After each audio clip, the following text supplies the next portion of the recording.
There's this study about little kids that says that if you want to teach them something, sometimes it takes up to 400 repetitions for their brain to actually create a neural pathway so that they learn and absorb this information.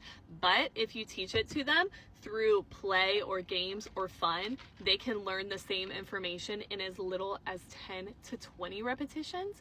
And let me tell you, as a toddler parent, this is like life-changing information, because when you have a little kid who has huge emotions and they're showing them in like not so great ways. I always remember my oldest daughter when I had a baby and she was like 2.5 or 3, and she was always running past and like sideswiping him so that he would fall over. She was like bouncing his bouncer so hard, and I felt like I literally could not leave the room for more than 10 seconds without him getting hurt. And I did all the things. I was like, let's talk about your feelings. Let's set boundaries. Like, I know you're feeling angry. I know you're feeling overwhelmed. I know you're feeling jealous. Like, we can do these other things when we're feeling that way. And I was just like talking, repeating myself literally 400 times until I realized, let's turn this into a game.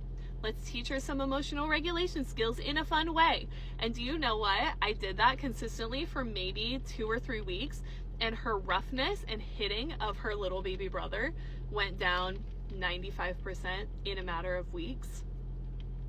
Like, I felt like I could finally drink some coffee and breathe for a minute. This is why now one of my favorite things to teach toddler parents is all the stuff that's in my Wild Hands activity guide, which is like physical games, movement, and nervous system regulation activities for your little kid. Because when you try and teach them how to regulate their big emotions, but then you turn it into a game, you turn it into something fun, you turn it into something silly, you turn it into something that they actually want to do, like a splat pad or power hands or throwing bean bags or a rug pull, that is when the information actually starts to stick in their brain. And that's when they're starting to feel a little overwhelmed or frustrated or wild, and they're like, oh, hey mom, can we do power hands or can we do splat pad, instead of having zero impulse control and being like, oh, this seems like a great time to run past and sideswipe my brother onto the ground. If you're nodding your head along, this is literally why I put everything into that guide and teach you exactly what to do in different moments, scenarios, and how to handle your toddler's huge energy and big feelings